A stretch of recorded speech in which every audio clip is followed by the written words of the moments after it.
ફૂલ વરસાદ જામ્યો. આ રસ્તો જાય છે, કાચો રસ્તો છે, ત્યાં આગળ આપણે ટ્રેક ઉપર નીકળ્યા છીએ અને આ બાજુ જોઈ શકો છો તમે. ઓલો કે હું ના હું, ઓલો કે હું ના હું, આવું ટ્રેકિંગ વાયલા વાલા.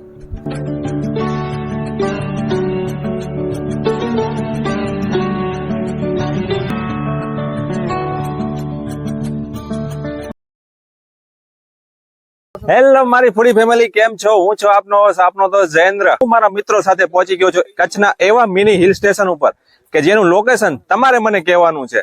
તો ચાલો મિત્રો, આજની ટ્રીપ શરૂ કરીએ. બહુ મજા આવશે. કચ્છમાં આવેલું આ પ્લેસ છે અને તમને એક હિન્ટ આપી દઉં, મોમાઈમાનું મંદિર છે, એ બી ડુંગર ઉપર. તો વિડીયો ગમે તો લાઈક કરજો, શેર કરજો. આપણી ચેનલ પર નવા હોય તો એને સબસ્ક્રાઇબ કરી દેજો.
અત્યારે આપણે પહોંચી ગયા છીએ એવા લોકેશનમાં જ્યાં ડુંગર ઉપર બિરાજમાન છે માં મોમાઈ.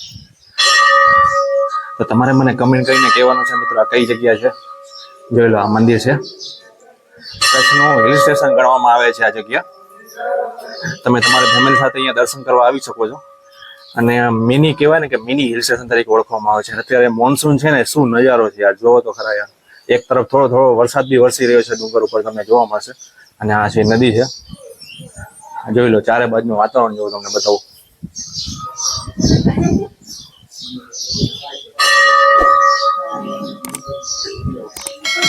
ઠંડો ઠંડો પવન આવી રહ્યો અને આખું એક કહેવાય ને કે આમ ફૂલ મજા આવે એવું જોવા જેવું વાતાવરણ છે. મિત્રો, હવે હું તમને મેન મંદિર મોમાઈમાના દર્શન કરાવું. જય મોમાઈમા.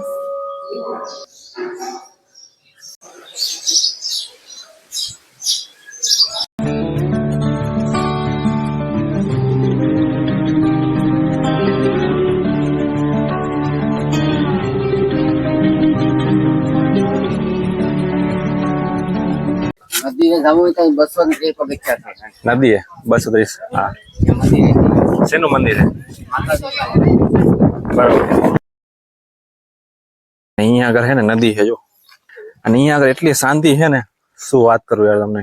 જરા બી ટ્રાફિક નો કાંઈ અવાજ નહીં. એકદમ શાંતિનો આ જગ્યા છે અને એકદમ ઠંડી ઠંડી હવા છે. જયારે તમે મોન્સૂનમાં આવશો ને, તમને આવો જ નજારો જોવા મળશે. ફૂલ પવન હે અત્યારે, એકદમ ઠંડો ઠંડો. આખું મોસમ કહેવાય ને, ચારે તરફ ઠંડુ કોરા હે.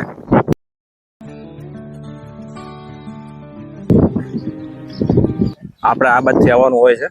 અહીંયાથી આવો ને સીધું આ મેન મંદિર છે મોમાઈમાનું. અને આ બાજુ કંઈક આ રીતે શેડ બનેલો છે.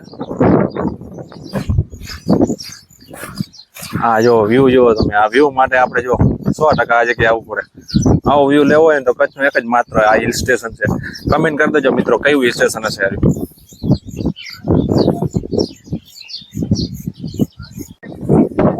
મિત્રો આ જોઈ લો, બધા લોકો સાથે મિત્રો આજે મળીને મોજ કરવાની છે અમારે. શું કહેશો આજની ટ્રીપ વિશે? શું કહેશો? આજની ટ્રીપમાં અમે નીંદરમાં છીએ. નીંદરમાં છીએ? હજુ તો ટ્રીપ ચાલુ છે અત્યારથી નીંદરમાં? સવારે 6 વાગે તમે આવ્યા છીએ. એવું હે? તો હવે નીંદર ઉડી ગયા છે, ચિંતા ના કરો. આજે આપણે એવી મોજ કરવાની છે.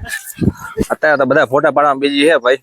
મિત્રો આ બધું આજનું શેર છે આ બાજુ. એટલે આવીને તમે ફેમિલી સાથે તમે અહીંયા કરી શકો છો. ઇવન નાસ્તો લઈને આવ્યો હોય તો પિકનિક બી અહીંયા કરી શકો છો. બાકી પ્લેસ તો બહુ જોરદાર છે. મિત્રો આ પ્લેસ ની વાત કરું ને તો અરાઉન્ડ 41 કિલોમીટર દૂર આવેલું છે આ જગ્યા ગાંધીધામ થી. બાકી જોઈ લો, આ બાજુ આ રીતનો છે બગીચો છે, તમને બતાવું.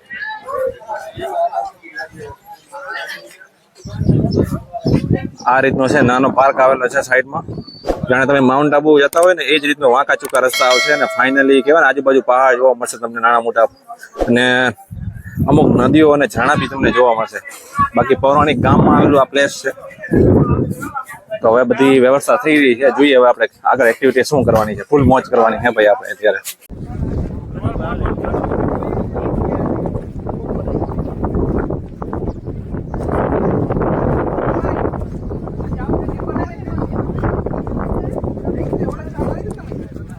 મિત્રો સાથે મોજ છે ભાઈ. જોઈ લો થોડો થાક લાગે તો હવે થોડું એમ વિચારીએ કે હવે આપણે બદામ શેકીએ. મિત્રો દર્શન કર્યા બાદ હવે મારો ભાઈબંધ કે હવે આપણે દાબેલી ખાયા તો દાબેલી ઠપકારી. મિત્રો જેવી દાબેલી ખાઈને અમે જતા હતા ને ટ્રેકિંગમાં ત્યાં વાળી વરસાદ ચાલુ થઈ ગયો. પાછા અમે ઉપર ગયા છેડ ઉપર અને પછી જે માહોલ થયો છે ને જોઈ લો પૂરો વરસાદ જામ્યો.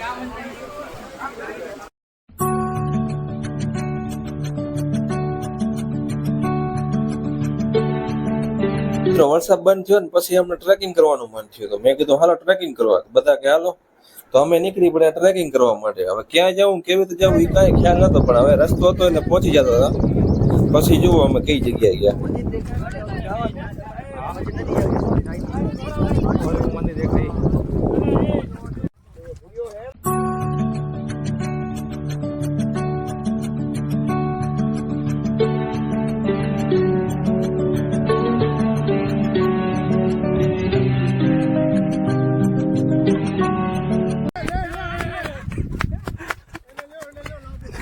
क्या कहना चाहते हो आप? कुछ नहीं है, बस हम यहाँ घूमने आए हैं, यहाँ पे हम मजा कर रहे हैं. મિત્રો અત્યારે અમે નીકળી ગયા છીએ ટ્રેકિંગ ઉપર, મોનસૂન ટ્રેકિંગ ઉપર. અને તમે જો તમને રૂટ બતાવું કેવો ગજબનો રૂટ આવે છે યાર. અત્યારે હવે વરસાદ ચાલુ થઈ ગયો છે ફૂલમ ફૂલ. ભાઈ મિની હિલ સ્ટેશન આવો એટલે આ જગ્યાએ ચોક્કસ જજો. અત્યારે આપણે પર્વતની વચ્ચેથી આ રસ્તો જાય છે, કાચો રસ્તો છે, ત્યાં આગળ આપણે ટ્રેક ઉપર નીકળ્યા છીએ. અને આ બાજુ જોઈ શકો છો તમે, ચારે બાજુ કોરો જ કોરો છે અને અત્યારે વરસાદ ચાલુ છે. તમે જોઈ ટ્રેકિંગ કરતા કરતા અમે નીકળી ગયા આગળ ને પછી પહાડોની વચ્ચે થઈને જતા હતા ને તો વચ્ચે આવી નદી. આ નદીમાં ખબર નહીં બધા ભાઈબંધો ગોતવા લાગે સોનું. મને એમ થયું લે હું એ ગોતું. પછી જુઓ શું થયું.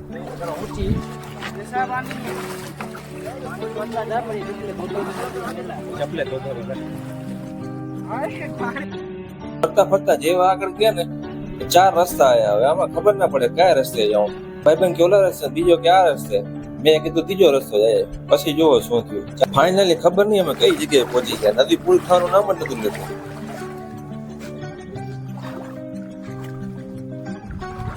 હાલતા હાલતા મારો ભાઈબંધ કે હવે થોડુંક જ બાકી છે, હવે 1 જ કિલોમીટર છે. ત્યાં વળી થોડું આગળ પહોંચ્યા ત્યાં વળી મેં પૂછ્યું કેટલો કિલોમીટર છે તો કે વળી પાછો એમ કે હજુ 1 કિલોમીટર જ છે. આમ કરતા કરતા 8 કિલોમીટર હાલીને પછી અમારી જે હાલત થઈ છે જોઈ લો. આવું ટ્રેકિંગ છે ભાઈ. જોઈ લો ટ્રેકિંગમાં મજબૂત આવા માળા જોવા મળે. તમે કમેન્ટ કરજો શું છે. મિત્રો આ જોવો શું નીકળ્યો, સંજીવની બુટી. કમેન્ટ કરવા શું છે. મિત્રો ફરતા ફરતા આગળ ગયા ને ત્યાં વળી આગળ 2 રસ્તા આવ્યા. ખબર ના પડે કે આમ જવું કે તેમ જવું. એમ લાગે જાણે એમેઝોનના જંગલમાં આવી ગયા. બોલો આ કેવું ટ્રેકિંગ. એના પછી તમે બરાબરના ભૂલા પડ્યા છે. પછી એમ થતું હતું કે ક્યાં જંગલમાં આવી ગયા. પછી તો જે લોકો થાકેલા હતા ને એ તો ભાગ્યા બરાબર. ઓલો કે હું ના આવું, ઓલો કે હું ના આવું. આવું ટ્રેકિંગ હોય વાલા તો ભાઈ તમે આવો ને ધ્યાન રાખજો ભાઈ.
તો ફાઇનલી મિત્રો આજનો વિડીયો ગમ્યો હોય તો વિડીયો લાઈક કરજો, શેર કરજો, આપણી ચેનલ પર નવા હોય તો એને સબસ્ક્રાઇબ કરી નાખજો. અને હા, આ જગ્યા તમને ગમી કે નહીં મને કમેન્ટ કરીને જણાવજો. તો આ જગ્યા હતી કચ્છમાં આવેલ ભેડ માતાનું મંદિર.